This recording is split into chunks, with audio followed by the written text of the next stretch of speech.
Доброе утро, земля. Время 8:30. Хотела сегодня идти в Каменный замок в радиалку, но так подумала, что я уже 16-й день, представляете, в горах. Погода в основном плохая, в основном дожди. Сегодня вот вроде солнышко светит, и нужно пользоваться моментом и выходить до Лазурного хотя бы. Потому что если я сегодня схожу в радиалку, а завтра опять будут такие же дожди, как вчера были, то просто мы отсюда не выйдем. Вот такие у нас ручьи возле кухни, где мы едим. Просто вообще кошмар, все залито. Просто даже ходить невозможно. Все бежит. У нас еда вот тут стояла под камнем, там просто лужи. Вся еда промокла. Достали мешки, и с них прям вода бежала с едой нашей. Просто там вообще залило все. Вон бежит. Кошмар. Вот так вот. Такие дожди были затяжные. Зато сейчас вон красота среди бегущих. Солнышко светит. Все хорошо. Ни облачка, главное, нет на небе. Хотя вчера до самой ночи лило. Град идет. Такой достаточно крупный. Вот. Только я собрала вещи. Хотела двинуться. И вон какое небо черное. Гром гремит. Град с дождем. Солнце было, многообещающая погода. И вот ничего не понятно.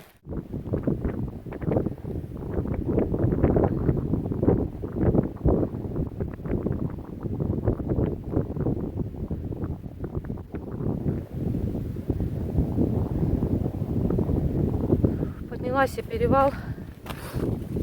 Под перевалом был град, дождь, молнии, гром. Я думала, сейчас как хлестанет гроза. Но нет, град прошел, дождик прошел. И дал мне подняться в перевал. Я больше боялась. Он очень сырой. Я боялась где-нибудь скатиться с таким тяжелым рюкзаком. Он уже не такой тяжелый, кстати, уже столько дней. Еды уже много съедено, но все равно он очень огромный.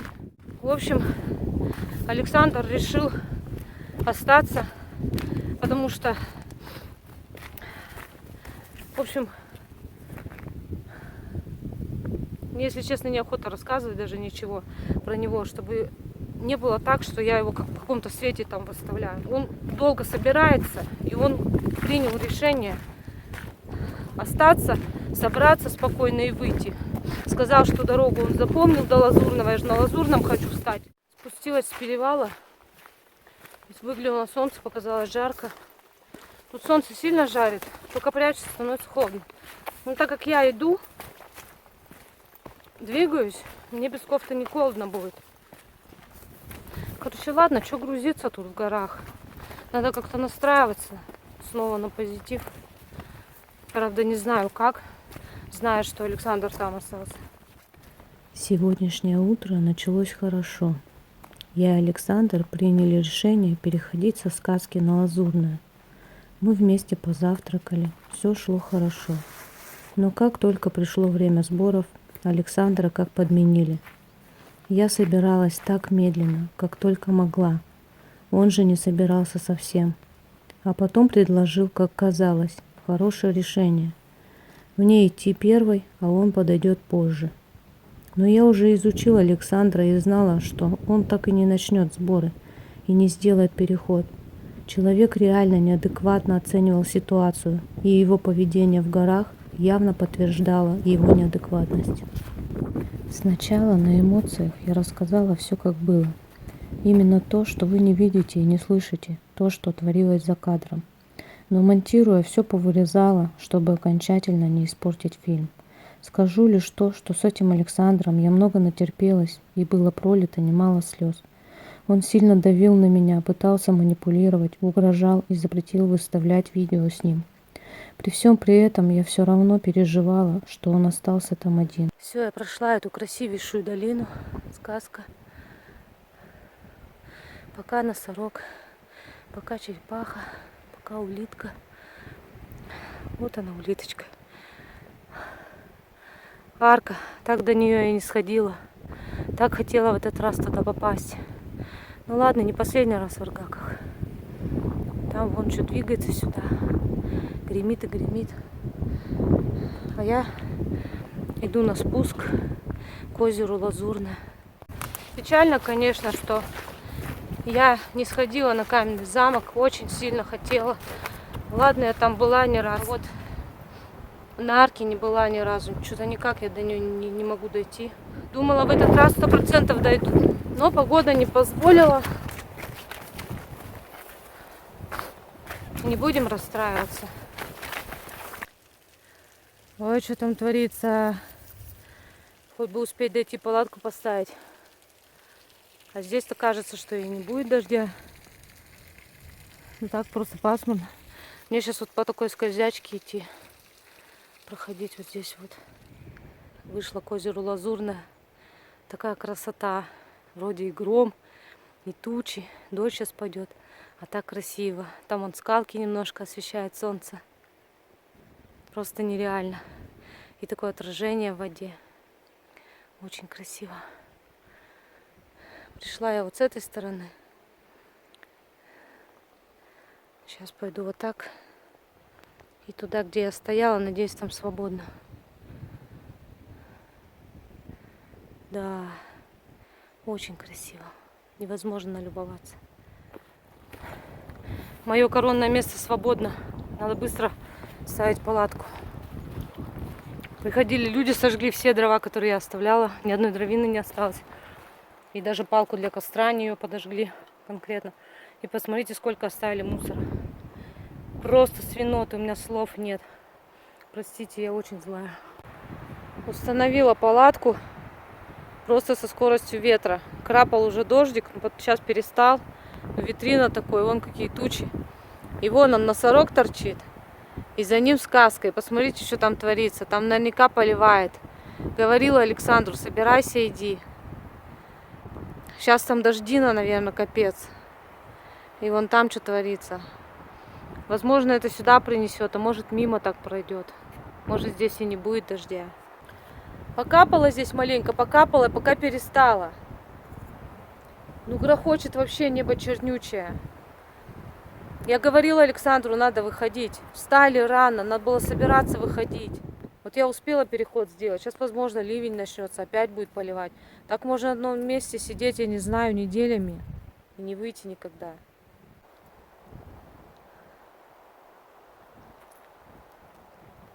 Может, продует это все мимо.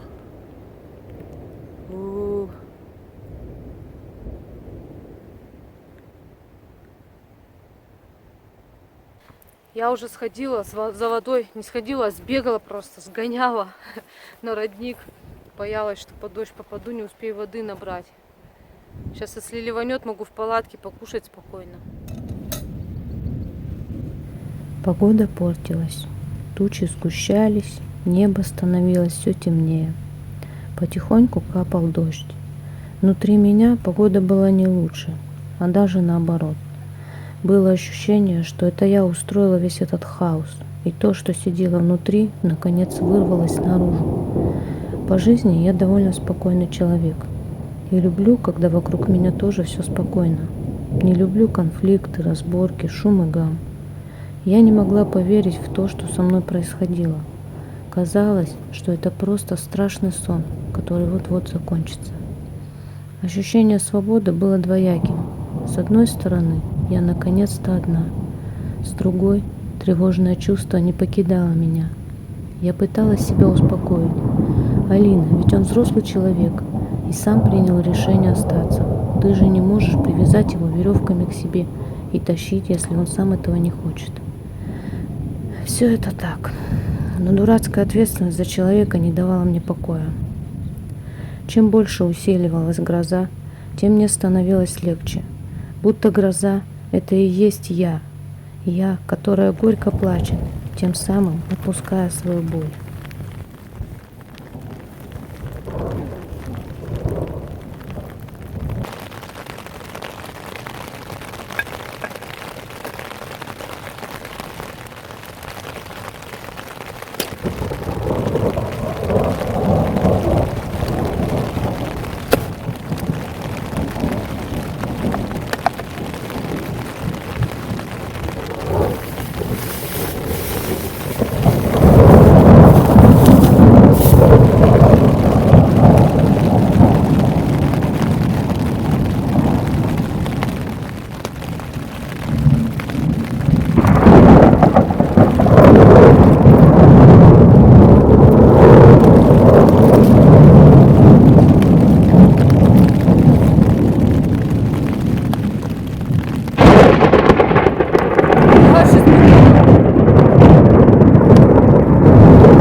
вздрогнула.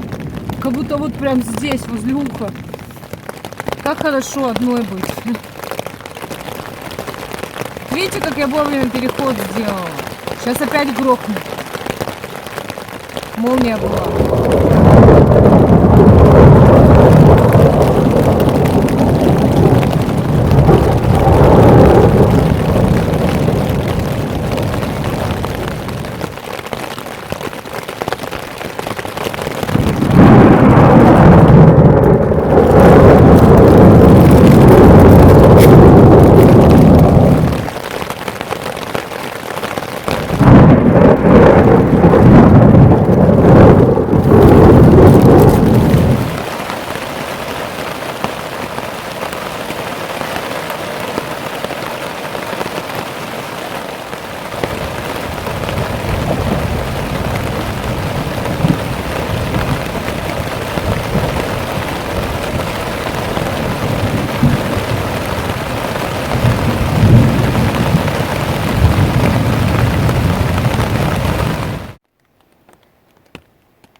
Хожу, чернику собираю. Вон уже сколько. Она еще не совсем прям спелая такая, но уже очень-очень вкусная. И причем ее много. Много еще зеленой остается, то есть потом доспеет. Вот. Такая. Она даже такая очень-очень вкусная. Мишаню маленько обделим.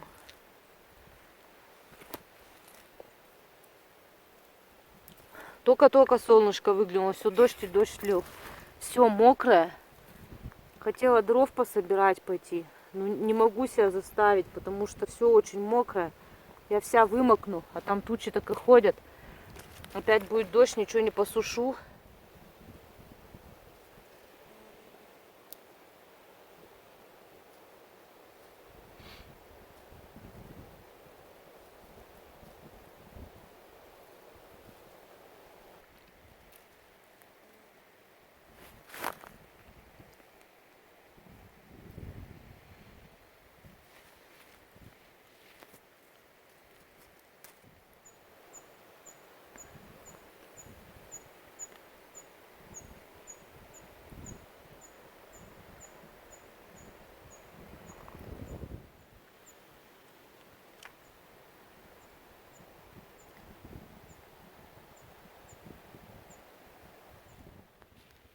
О, сколько ягодки насобирала. Тут даже голубика есть. Эта миска такая не маленькая. Почти полная. Как наемся. Может, еще на утро кашки оставлю. Разгребла все костровище после свинот. Вот столько мусора конкретного. Я надеюсь, у меня получится костер. Сегодня вряд ли. Дождь так и капает. И вон такие тучи. Мне кажется, нет смысла разжигать. Все дрова мокрые. Я вот добыла дрова. Они все мокрые, прям сильно. Их надо, чтобы маленько хоть обдуло. И вон там вот еще хворост. Более-менее сухой. Добыла. То есть он быстро вот этот сгорит. А вот эти дрова, они могут не успеть схватиться. Они прям сильно сырые. Кто-то когда-то спилил, срубил деревья и бросил гнить. Я их распилила, вытащила, поставила, пускай стоят, сохнут. Даже если мне не достанутся, они потом ветрятся со временем, другие люди сожгут. А, еще вот такие таскала, тоже сильно-сильно сырые. Здесь вот дерево такое, на них будет мало дождя попадать. Положила вот так вот сюда, их тоже обветрит, они обсохнут и будут дрова для кого-то, хворост. Вот такие дела. Сегодня костер вряд ли у меня будет. Решила мусор пока убрать под камень, чтобы еще больше не мог потом сжигать его плохо. И увидела вот что. Они еще и еды сюда накидали. Здравствуй, Мишаня. Отличные туристы. Вообще, меня такие люди реально убивают просто. Я вообще не верю, что в туризме есть такие люди. Хотя их полным-полно таких. Меня реально зло берет. Зинку нашла. Это вообще, это какой-то трындец. Ну неужели за собой вот пришли, я уходила, вы видели, я тут все чисто оставила, дровишек людям оставила. Костровище, все чисто у меня, никакого мусора, ни банок, ничего. Люди пришли на халяву, оба, на, как тут клево. Посидели, пожили, насрали и ушли. Нормально? Вообще просто капец, просто капец. В общем, пока дождь мелкий, заготовила еще дров. Во, сколько. Теперь надо, чтобы не было дождя, чтобы пожечь. У меня есть тент, но я не могу его натянуть, потому что я, Маруся такая, забыла веревки, чтобы его натягивать. Тут расстояние между деревьев приличное, чтобы над костровищем натянуть. Вот, таскаю тент все 16 дней просто так, потому что веревки нет.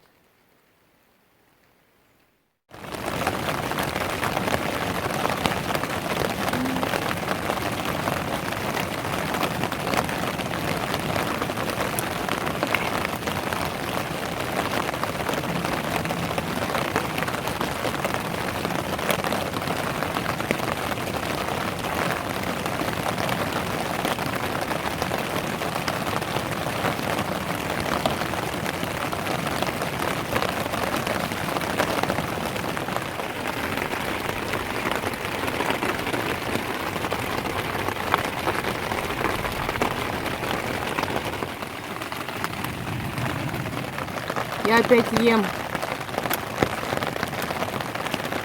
Ну это так получилось, что по съемке близко. А так у меня ужин. 8 часов сейчас. Гречечка с черникой, голубикой. У меня еще был вот такой чай. Мне не с чем было гречку сделать, чтобы сладкую именно, чтобы с ягодой. Ни сахара, ничего нет. У меня был вот такой чай с имбирем и апельсином. И я его сюда, он же сладкий, с сахаром, в гречку добавила. И так интересно получился, вкус такой интересный. Сладкая гречка с имбирем и апельсином. И с черникой еще. Тут у меня чаек греется. Сейчас согреется в термос, вылью. Надо газ экономить, у меня газа практически нет. А из-за дождей не могу костер сделать, чтобы на костре готовить. Вот, ужинаю.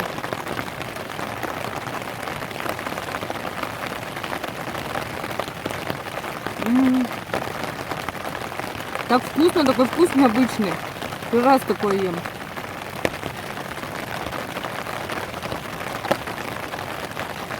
Походе, что только не выдумаешь, лишь бы вкусненько поесть. Уже время около 10 часов. Я сегодня не сильно-то снимала. У меня вообще сейчас я заряжала телефон, уже все, пауэрбанк полностью в ноль разрядился. Солнца практически нет, я заряжать не могу, поэтому я не знаю, насколько мне телефона хватит. На нем очень-очень мало заряда. И если не будет солнца, я вообще больше не смогу снимать, к сожалению. Поэтому, возможно, это последняя съемка, но не факт.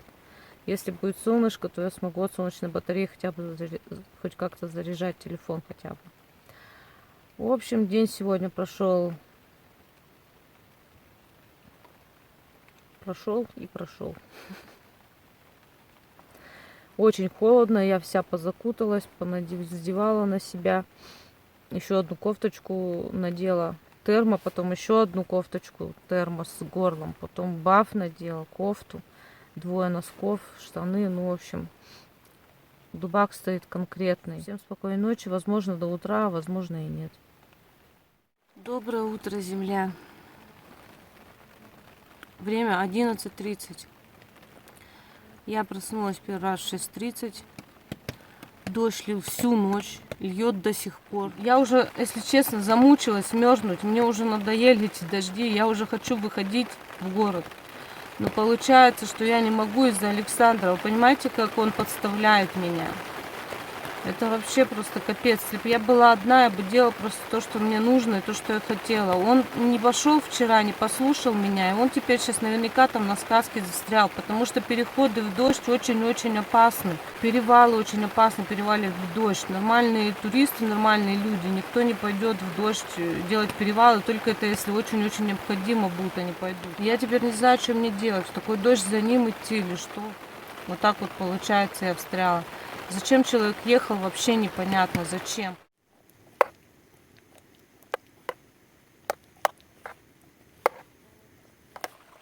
Позавтракав вкусной кашей с черникой и голубикой, я приняла решение идти за Александром. Эта ситуация порядком меня достала. Но я не могла оставить человека в горах, не попробовав сделать все возможное, чтобы помочь ему выйти оттуда. Кстати, телефон очень сильно начал тупить, потому что заряд был на исходе.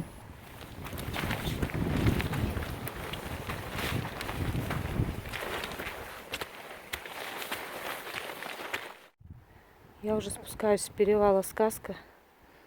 Время где-то примерно 2:30, 2:40 где-то. 2:30 я была под перевалом. Где-то часа за полтора, 1:40 где-то я добежала до сюда, от Лазурного. Это очень быстро. Я переживала, что его здесь нет, что мы разойдемся, но нет. Вон она, палаточка стоит. И хоть бы хны, даже вообще он не собирался. Понимаете, человек вообще не понимает, что он подводит реально. И он вообще, мне кажется, ничего не понимает. В общем, я спускаюсь с перевала Сказка. Уже поднялась от Александра и спускаюсь вниз. В общем, я его не смогла вытащить. И дело не в том, что он, допустим, остаться реально хочет или там один побыть хочет. А дело в том, что он реально неадекватно, понимаете, оценивает ситуацию. Здесь горы. Тут бесконечные дожди затяжные тут.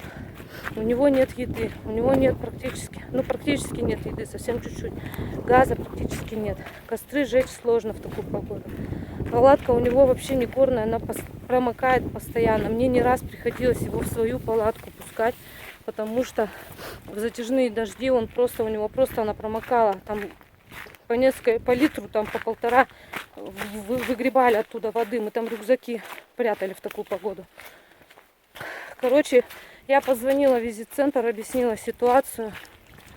Они меня, конечно, поняли, поддержали, что сказали выходить, и что с меня ответственность снимается за него. И в случае чего они его вытащат, короче говоря, оттуда. Я просто реально последнюю попытку сделала, чтобы его вытащить. Потеряла сегодня день, из-за него тут по перевалам скачу. Когда я могла собираться и выходить уже, понимаете, на выход. А я пошла сегодня сюда. В надежде, что я все-таки его вытащу. Так, простите, тут сложный маневр. Короче, вот такая неприятная ситуация в горах меня застала. Если бы изначально я знала, что он настолько неадекватен, просто бы я его не встречала бы с самого начала. И пусть бы сидел там на своей базе.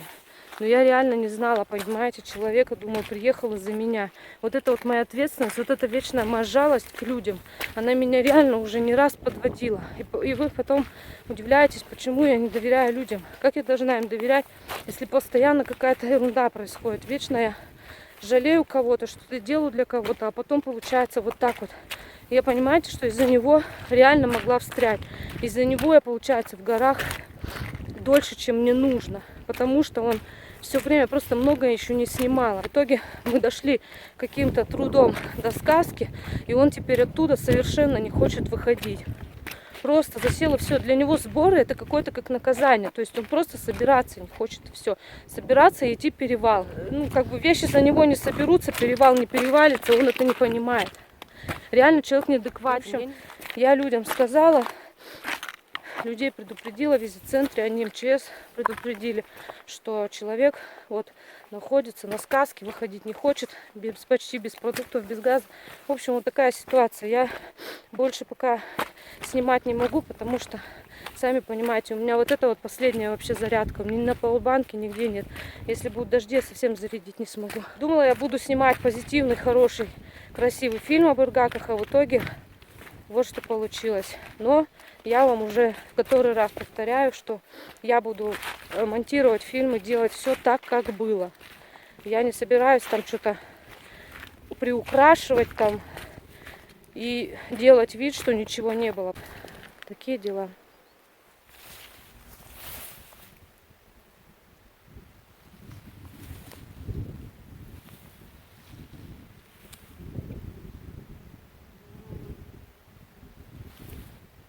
Я не могу, у меня так сердце не на месте. Я просто очень ответственный человек, понимаете? Поэтому его и встречать ходила столько раз. И груз его разделяла. И сколько за него и таскала, и перевалов из-за него сколько прошла. И до сих пор у меня сердце не на месте, хоть я вроде все везде сообщила. Вот такие дела могут случиться в горах. Медведя не так страшно встретить, как неадекватного такого человека. Это я вам точно говорю. Я пришла на свое место стоянки. По дороге я приняла решение прийти, быстренько собираться, пока мне более-менее погода позволяет. Я собиралась тут под дождем практически, только не под сильным, а под таким мелким. В общем, у меня палатка мокрая, каремат мокрый. В общем, все практически сырое, но я все равно решила собрать. Вон он, рюкзак стоит сзади меня. И сделать переход через волосы Саяна и там под Саяном встать. Ночь переночевать и завтра, там как получится, выспаться нормально и начать свой путь домой.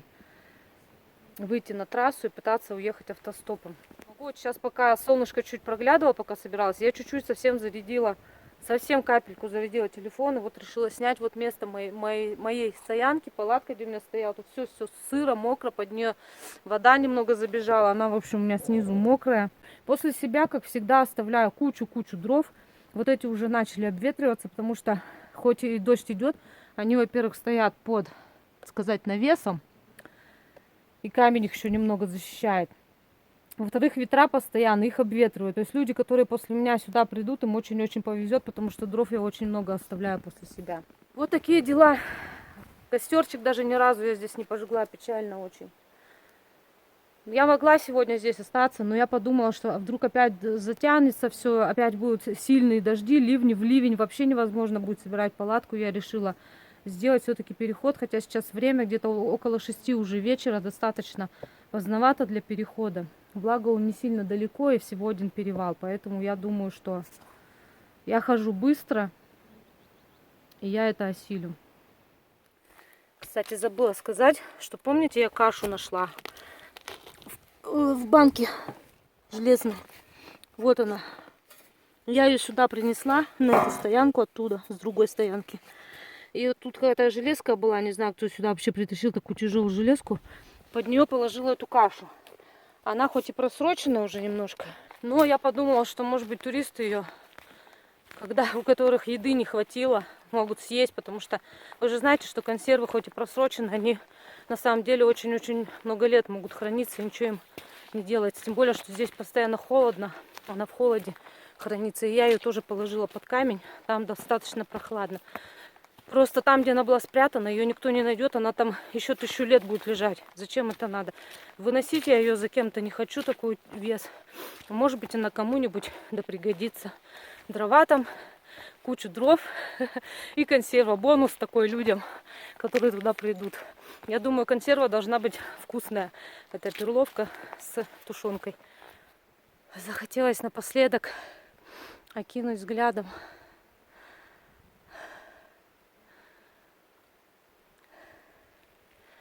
вокруг.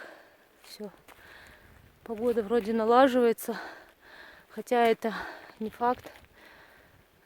Она может и обмануть.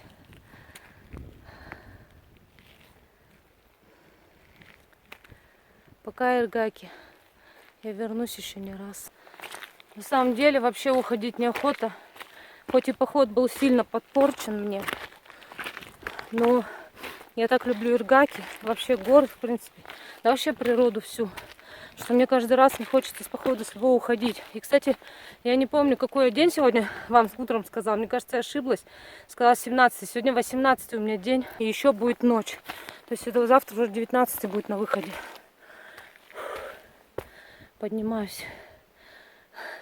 Рюкзак уже не такой тяжелый, но, видимо, уже из-за того, что 18 день, усталость все равно накапливается. Я сейчас нахожусь посередине перевала на подъеме. Льет дождь. И вот смотрите, какая радуга опять. Полная. Вообще такая красота. Прям в скалу упирается. А вокруг тучи, посмотрите, какие.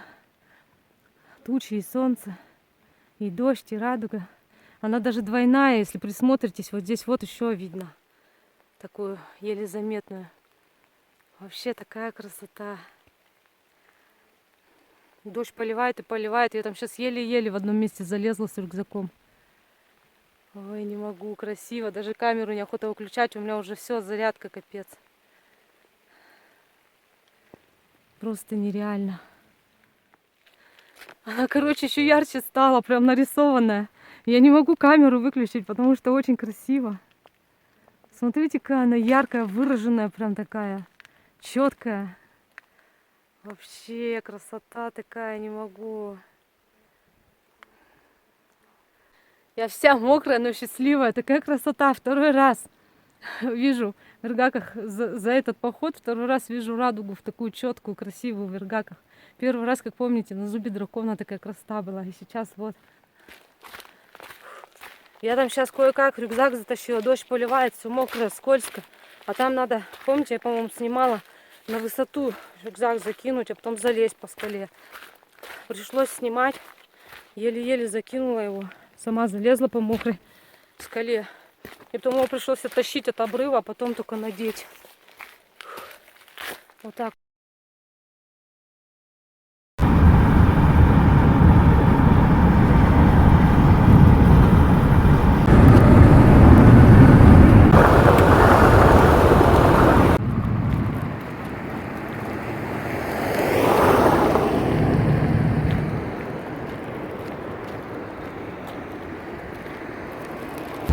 История такая. Последний раз я снимала под волосами Саяна поздним вечером. Потом у меня разрядился телефон в ноль. Вообще все в ноль разрядилось. Солнца вообще не было. Я не могла зарядиться, ничего снимать. Отмечала много интересных кадров с расстройством, конечно, что не могу для вас это все снять. В общем, всю ночь лил дождь. На следующий день тоже лил дождь. И я под дождем собирала палатку, все, ждала где-то примерно до часу дня я ждала, думала, может, дождик все-таки прекратится. В итоге ничего подобного. Пришлось мне под дождем собираться. У меня была очень мокрая палатка, она и сейчас мокрая. Я нахожусь сейчас в Абакане. Я собралась, дошла до визит-центра, там отметила, что со мной все нормально. Потом оттуда стартанула автостопом. Где-то примерно 6-я или 7-я машина остановилась, меня подобрала. Попался такой хороший мужчина по имени Андрей. Он меня довез до Абакана сразу. Это вообще мне повезло. Сейчас время уже 9 час. Я думаю, что мне делать.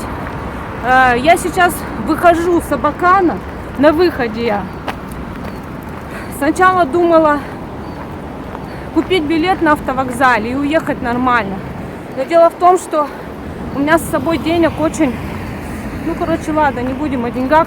В общем, мне нужно сэкономить. Я тут зашла в пятерочку, купила себе от жадности покушать, потому что за 19 дней в горах у меня что-то всего хочется, в общем.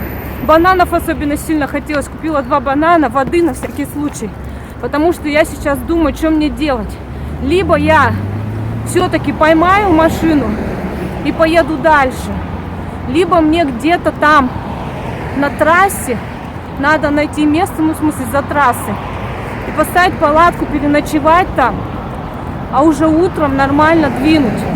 В общем, телефон я совсем немного зарядила в машине, пока мы ехали у Андрея. И успел он зарядиться только 50%. Еще, кстати, с ним ехал парень, Арслан его зовут, он ехал блаблакаром с этим Андреем. Вот. И представляете, Андрей меня бесплатно подобрал. То есть он одного человека платно вез, одного, получается, бесплатно.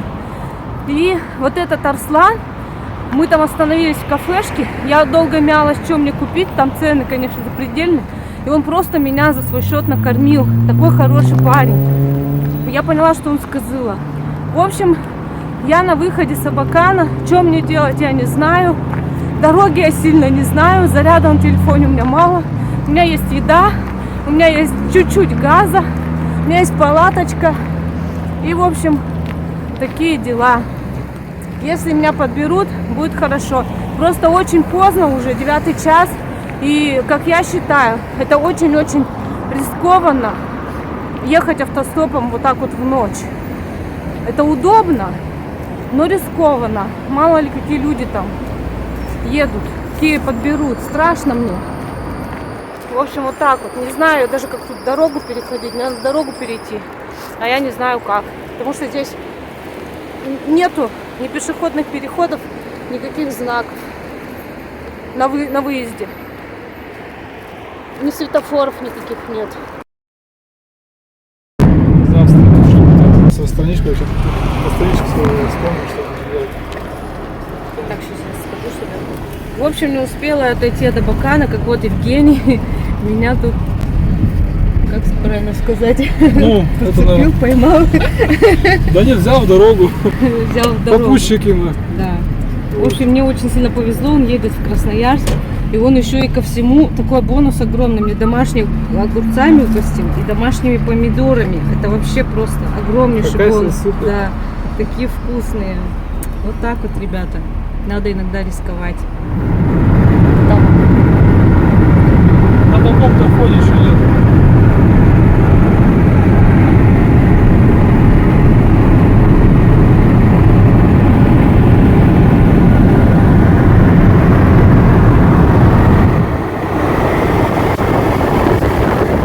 Ищет, знаешь, где-то там в чем-то там вот эта красота, не знаю, в украшениях может быть, в каких-то дорогих вещах, в каких-то дискотеках там, еще в чем-то. А красота в простом. Вообще в красоте, на самом деле, да.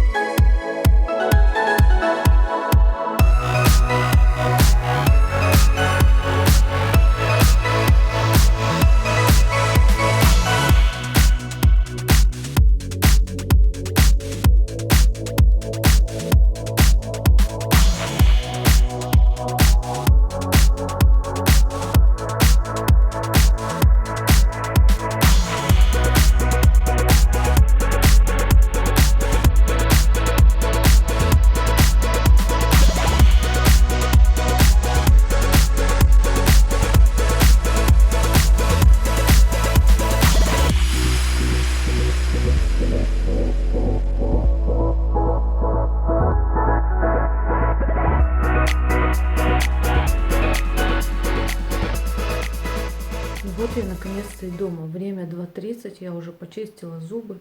Рюкзак буду уже утром разбирать. Уже очень хочется спать. В общем, вот так вот мне повезло. Понимаете, и до Абакана меня быстро сразу же подбросили. И до Красноярска. Евгений вообще оказался очень хороший парень. Мало того, что он меня подвез, он меня еще угостил домашними спелыми огромными помидорами, огурцами, перцем домашним. И даже абрикосами, представляете? Снабдил меня по полной. В общем, все у меня хорошо. Путешествие мое длилось 19 дней. И вот я дома, уже почти в постельке. До встречи на моем канале.